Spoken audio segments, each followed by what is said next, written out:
ഒരുപാട് സ്നേഹത്തോടെ മിനീസ് കിച്ചണിലേക്ക് ഹാർദമായ സ്വാഗതം. ഇന്ന് നമ്മൾ പച്ചമാങ്ങ കൊണ്ടുള്ള ഐസാണ് ഉണ്ടാക്കുന്നത്. ഇപ്പോൾ ധാരാളം പച്ചമാങ്ങ കിട്ടുന്ന സീസണാണല്ലോ. പുളിപ്പും മധുരവും ഇടകലർന്ന ഈ ഐസ് പച്ചമാങ്ങ കഴിക്കാൻ ഇഷ്ടമുള്ളവർക്ക് തീർച്ചയായും ഇഷ്ടപ്പെടും. വീഡിയോയിലേക്ക് പോകുന്നതിന് മുമ്പ് നിങ്ങൾ ആദ്യമായിട്ടാണ് ഈ ചാനൽ കാണുന്നതെങ്കിൽ ഒന്ന് സബ്സ്ക്രൈബ് ചെയ്ത് താഴെ കാണുന്ന ബെൽ ബട്ടണിലെ ആൾ എന്ന ഓപ്ഷൻ കൂടി ഇനേബിൾ ചെയ്യണേ. എന്നാലേ നമ്മളിടുന്ന വീഡിയോസിൻ്റെ തുടർ നോട്ടിഫിക്കേഷൻ നിങ്ങൾക്കുടനെ ലഭിക്കുകയുള്ളൂ. അപ്പോൾ നമ്മൾക്ക് പച്ച കളറിലുള്ള ഐസ് ഉണ്ടാക്കാൻ തുടങ്ങാം. ഇതിന് ആദ്യം പച്ചമാങ്ങയാണ് വേണ്ടത്.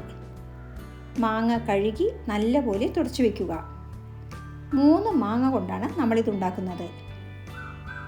ഈ മാങ്ങ കൊണ്ട് 6 ഐസാണ് നമ്മൾക്ക് കിട്ടിയത്. ആദ്യം മാങ്ങയുടെ ചുണങ്ങുള്ള ആ മുകൾ ഭാഗം മുറിച്ചു കളയുക. ഇനി ഇത് നല്ലപോലെ വേവിച്ചെടുക്കണം. അതിന് ഗ്യാസ് കത്തിച്ച് ഒരു സ്റ്റീമർ വയ്ക്കുക. സ്റ്റീമറിൻ്റെ അടിയിൽ വെള്ളമൊഴിച്ച് തിളച്ച ശേഷം മാങ്ങ വെച്ച് അടച്ച് 15 മിനിറ്റ് വേവിക്കുക. സ്റ്റീമറിന് പകരം ഏതെങ്കിലും പാത്രത്തിൽ വെള്ളമൊഴിച്ച് അടിയിൽ ഒരു പ്ലേറ്റോ സ്റ്റാൻഡോ കമിഴ്ത്തി വെച്ച് മറ്റൊരു പ്ലേറ്റിൽ മാങ്ങ വെച്ച് അടച്ചും ഇതുപോലെ വേവിച്ചെടുക്കാം. അല്ലെങ്കിൽ ഇഡ്ഡലിത്തട്ടിൽ വെച്ച് ആവി കയറ്റിയെടുക്കാം. ഇതെല്ലാം നിങ്ങളുടെ സൗകര്യത്തിനനുസരിച്ച് ചെയ്യാവുന്നതാണ്. ഇപ്പോൾ നമ്മുടെ മാങ്ങ വേവിക്കാൻ വെച്ചിട്ട് 15 മിനിറ്റ് കഴിഞ്ഞിട്ടുണ്ട്. ഇനി ഗ്യാസ് ഓഫ് ചെയ്യാം. മാങ്ങയുടെ കളറെല്ലാം മാറി നല്ലപോലെ വെന്ത് വന്നിട്ടുണ്ട്. ഇനി ഇത് ഒരു പ്ലേറ്റിലേക്ക് മാറ്റാം. ലേശം ആറിയതിനു ശേഷം മാങ്ങയിൽ നിന്നും തോൽ മാറ്റുക. അതിനുശേഷം തോലിലുള്ള ദശ ഒരു സ്പൂൺ കൊണ്ട് ചുരണ്ടിയെടുക്കുക. അതുപോലെ മാങ്ങയിൽ നിന്നും പൾപ്പ് സ്പൂണ് കൊണ്ട് മാറ്റുക. ഇങ്ങനെ 3 മാങ്ങയിൽ നിന്നും തോലിൽ നിന്നും പൾപ്പ് എടുത്തു വയ്ക്കുക. 3 മാങ്ങയിൽ നിന്നും 1 കപ്പ് പൾപ്പാണ് നമ്മൾക്ക് കിട്ടിയിരിക്കുന്നത്. ഇനി ഇത് ഒരു മിക്സി ജാറിലേക്ക് ഇട്ട് കൊടുക്കുക. ഇനി ഇതിലേക്ക് 1 കപ്പ് വെള്ളമൊഴിക്കുക. എത്ര പൾപ്പ് എടുക്കുന്നുണ്ടോ അതേ അളവിൽ വെള്ളമൊഴിക്കണം. ഇനി ഇതിലേക്ക് 1/2 കപ്പ് പൊടിച്ച പഞ്ചസാര ഇട്ട് കൊടുക്കുക. പഞ്ചസാര മിക്സിയിലിട്ട് പൊടിച്ചെടുത്താൽ പൗഡർ ഷുഗർ കിട്ടും. ഇനി അടുത്തതായി പുതിനയിലകൾ ചേർത്ത് കൊടുക്കാം. നല്ല ഫ്രഷ് പുതിനയിലയാണെങ്കിൽ അത്രയും നല്ലത്. ഇത് 20 എണ്ണം ചേർക്കുക. നമ്മൾ ഈ ഐസിൽ ആർട്ടിഫിഷ്യൽ കളർ ഒന്നും തന്നെ ചേർക്കുന്നില്ല. പച്ചമാങ്ങയുടെയും പുതിനയിലയുടെയും കളറാണ് ഐസിന് പച്ച നിറം കൊടുക്കുന്നത്.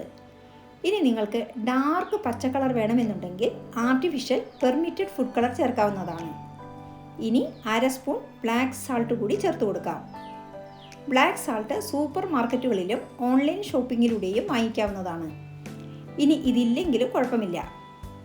ഇനി ഇതെല്ലാം കൂടി നൈസായി അടിച്ചെടുക്കുക.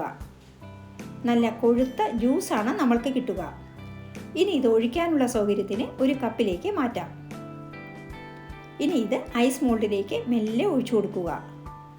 ഈ ഐസ് മോൾഡിന് വലിയ വിലയൊന്നുമില്ല, 100 രൂപയിൽ താഴെ മാത്രമേ ഉള്ളൂ. ഇനി നിങ്ങളുടെ കയ്യിൽ ഈ മോൾഡ് ഇല്ലെങ്കിൽ നമ്മുടെ എല്ലാവരുടെയും വീടുകളിൽ ഗ്ലാസ് ഉണ്ടാവുമല്ലോ, അതിൽ ഒഴിച്ചാലും മതി. എന്നിട്ട് ഗ്ലാസ് സിൽവർ പേപ്പറിൽ പൊതിഞ്ഞ് നടുക്ക് ഒന്ന് വരഞ്ഞ് ഐസ് സ്റ്റിക്ക് ഇറക്കി വെച്ചാൽ മതി. ഇത് പേപ്പർ ഗ്ലാസ്സിലും ഇതുപോലെ ചെയ്തെടുക്കാം. നമ്മൾ കളറൊന്നും ചേർക്കാത്തത് കാരണം പിസ്ത കളറിലാണ് നമ്മൾക്ക് ഐസ് കിട്ടുക. മാങ്ങയുടെ പുളിപ്പിനനുസരിച്ച് പഞ്ചസാര ചേർത്ത് കൊടുക്കണം. അധികം പുളിയില്ലാത്ത മാങ്ങയാണെങ്കിൽ 1/4 കപ്പ് പഞ്ചസാര ചേർത്താൽ മതി. ടേസ്റ്റ് നോക്കിയിട്ട് അതിനനുസരിച്ച് ചേർത്ത് കൊടുക്കുക. ഇനി ഇത് അടച്ച് ഫ്രീസറിൽ സെറ്റ് ചെയ്യാൻ വെക്കുക. ഓവർനൈറ്റ് വെച്ചാൽ പിറ്റേ ദിവസം രാവിലത്തേക്ക് നമ്മുടെ ഐസ് എല്ലാം സെറ്റായിട്ടുണ്ടാവും. ഞാൻ നേരത്തെ ഒരു സെറ്റ് ഇതുപോലെ ഉണ്ടാക്കി ഫ്രിഡ്ജിൽ വെച്ചിരുന്നു. അതെടുത്ത് ഡീമോൾഡ് ചെയ്യാം. ഇനി ഐസ് ഡീമോൾഡ് ചെയ്യുന്നത് എങ്ങനെയെന്ന് നോക്കാം. സാധാരണ പോലെ മുകൾ ഭാഗം വലിച്ചാൽ ഐസ് മോൾഡിൽ നിന്നും വിട്ടുവരില്ല. അതിന് ഒരു ഗ്ലാസ്സിൽ വെള്ളം നിറച്ചെടുത്ത് ഈ ഐസ് മോൾഡ് 1 മിനിറ്റ് ഇറക്കി വെച്ചിട്ട് എടുത്തു നോക്കൂ. സിമ്പിളായി ഡീമോൾഡ് ചെയ്യാൻ കഴിയും. ഈ ഐസ് കാണുമ്പോൾ തന്നെ കഴിക്കാൻ കൊതി തോന്നുന്നില്ലേ? ഈ വേനൽക്കാലത്ത് കുട്ടികൾക്ക് ഈ ഐസ് ഉണ്ടാക്കി കൊടുത്തു നോക്കൂ. നമ്മുടെ നാട്ടിൻപുറങ്ങളിൽ വിൽക്കാൻ വരുന്ന ഐസ് പണ്ടൊക്കെ ഒരുപാട് മേടിച്ചു കഴിച്ചിരുന്നു. അന്നൊന്നും ഇതെങ്ങനെ ഉണ്ടാക്കുന്നു എന്നൊന്നും ആരും ചിന്തിച്ചിരുന്നില്ല. ഇപ്പോൾ എല്ലാവരും നല്ല വൃത്തിയുള്ള ഭക്ഷണം കഴിക്കാനാണ് താല്പര്യപ്പെടുന്നത്.